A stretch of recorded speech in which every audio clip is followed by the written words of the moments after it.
किसी किस्म की कोई दवाई यूज़ नहीं कर रहे हैं, रेगुलरली आपस में मिलते हैं, उन्हें किसी किस्म की प्रॉब्लम नहीं है। ऐसे पेशेंट्स को बहुत ज़्यादा डिस्चार्ज की शिकायत कर रही है, पेन बहुत ज़्यादा रहती है, उसको इंटरकोर्स के वक्त पेन, हस्बैंड से मिलते हुए पेन फील करती है, वैसे पीरियड्स में बहुत ज़्यादा शदीद दर्द की शिकायत करती है।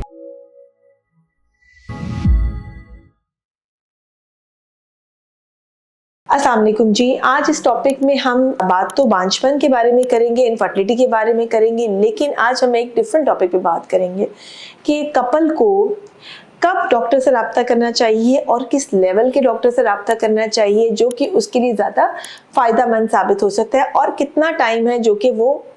नेचुरल ट्राई कर सकते हैं और किस टाइम के ऊपर उन्हें अपना इलाज शुरू कर देना चाहिए। ये बहुत इंपॉर्टेंट बात है, जो कि बहुत सारे कपल्स ऐसे भी होते हैं जो वक्त से पहले ही इलाज शुरू कर देते हैं जब रिकमेंडेड नहीं होता, और जिसका उन्हें नुकसान हो सकता है। और बहुत सारे ऐसे कपल्स होते हैं जो बहुत ज़्यादा टाइम ज़ाया कर देते हैं और वो बहुत लेट आते हैं और उस वक्त हम उनकी बहुत ज़्यादा हेल्प नहीं कर पाते।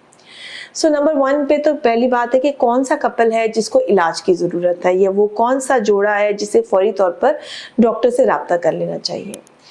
अगर आपकी शादी को 1 साल से ज़्यादा का अरसा गुजर चुका है, मियाँ और बीवी इकट्ठे साथ रह रहे हैं, आपस के ताल्लुकात भी ठीक हैं और वो किसी किस्म की कोई प्रोटेक्शन यूज़ नहीं कर रहे हैं, किसी किस्म की कोई दवाई यूज़ नहीं कर रहे हैं, रेगुलरली आपस में मिलते हैं, उन्हें किसी किस्म की प्रॉब्लम नहीं है, ऐसे पेशेंट्स को 1 और साल बाद, या अगर वो यंग एज में है, बिल्कुल मतलब 20s में भी एज है, तो इवन 2 साल तक वो आराम से जो है ये अपनी प्रैक्टिस को कंटिन्यू कर सकते हैं। ठीक है। सो अगर आपकी एज 30s में है तो 1 साल के बाद रब्ता कर लीजिए, और अगर आप 20s में है तो इवन आप 2 साल तक भी, अगर आप बिल्कुल एक हेल्दी कपल हैं और आप एक किसी किस्म की कोई प्रॉब्लम नहीं है, तो आप 2 years तक भी वेट कर सकते हैं। और आप अपने ओवुलेशन डेज को ट्रैक कीजिए, ओवुलेशन डेज में मिलिए, और इसके अलावा किसी और चीज़ की आपको ज़रूरत नहीं है। ठीक है। यानी बस ओवुलेशन डे का आपको पता होना चाहिए कि ये मेरे फर्टाइल डेज हैं, इसके अंदर प्रेगनेंसी के चांसेस हैं और उन दिनों में मिलना ज़रूरी है। और उसके ऊपर हम पहले भी कई दफ़ा बात कर चुके हैं कि वो कौन से दिन होते हैं जिसमें मिले तो हमल जल्दी ठहर जाता है। फिर उसके बाद हम ओल्डर कपल्स की बात करते हैं। ओल्डर तो नहीं कहेंगे, मतलब ये कि जिनकी एज 30s में आ जाती है, उनको मैं कहती हूँ भाई 1 साल का गैप आप ले लीजिए, इससे ज़्यादा आप ना नेचुरल ट्राई पर रहें और आप कोशिश करें कि आप डॉक्टर से रब्ता कर लीजिए। फिर वो पेशेंट्स आते हैं जिनमें कोई ना कोई ऐसी प्रॉब्लम होती है जो कि हमें इंडिकेट करती है कि नहीं, हमें जल्दी इलाज की तरफ चले जाना चाहिए। उसमें नंबर 1 पे है फीमेल का मेंस्ट्रुअल साइकिल, फीमेल के पीरियड्स। ये हमें बहुत ज़्यादा इंडिकेशन दे रहे होते हैं कि अगर ये रेगुलर नहीं है, अगर ये अपने टाइम पर नहीं आते हैं, ये बहुत कम आते हैं,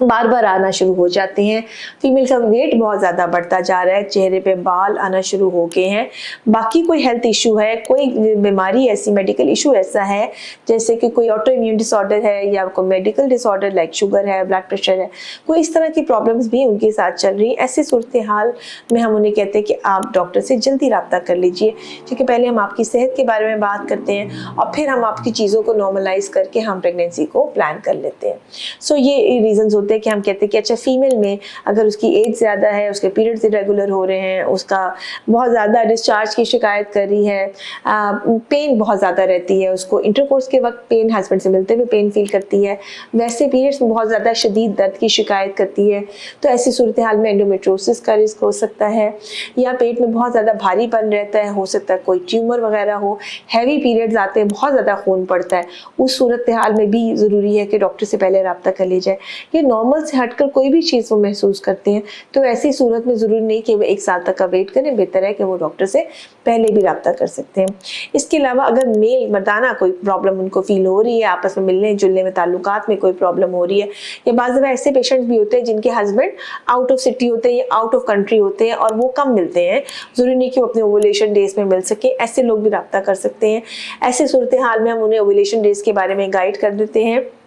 समटाइम्स वो पेशेंट जो कि बैरूने मुल्क होते हैं और वो 2 महीने या 1 महीने के लिए सिर्फ आते हैं साल में, तो ऐसी सूरत हाल में भी बाज़ दफ़ा हम उनको ट्रीटमेंट प्रोवाइड कर देते हैं ताकि अगर वो कंसीव करना चाहते हैं तो उनके चांसेस बढ़ जाए। सो यानी जो कपल साथ नहीं रह रहा, उसके नेचुरल कंसेप्शन के चांसेस बहुत कम होते हैं। सो जो ऐसे पेशेंट्स होते हैं उनको भी हम गाइडेंस प्रोवाइड कर देते हैं।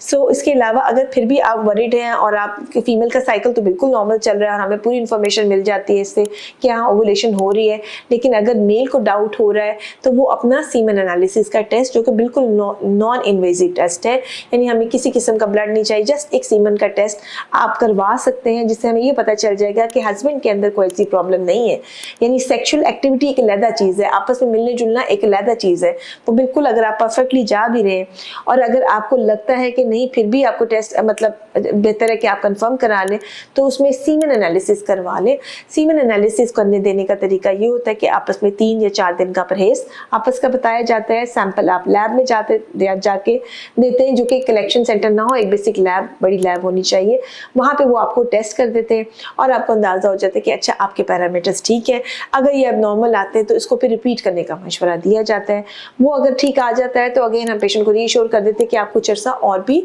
नेचुरली ट्राई कर सकते हैं कंसीव करने के लिए। उम्मीद है इस वीडियो से आपको फ़ायदा हुआ होगा। एक बात इसमें मैं और ऐड कर दूं कि देखें, जब कोई प्रॉब्लम आइडेंटिफाई हो जाती है तो प्लीज़ आप एक अच्छे मुस्तनद गायनोकोलॉजिस्ट के पास जाइए। वही आपको बेहतर गाइड करते हैं, ना वो एक्स्ट्रा मेडिसिन आपको दे रहे होते हैं, ना वो एक्स्ट्रा ट्रीट करते हैं, ना वो आपको कम ट्रीटमेंट पे रखते हैं, ना वो आपको गलत रीएश्योरेंस दे के भेज देते हैं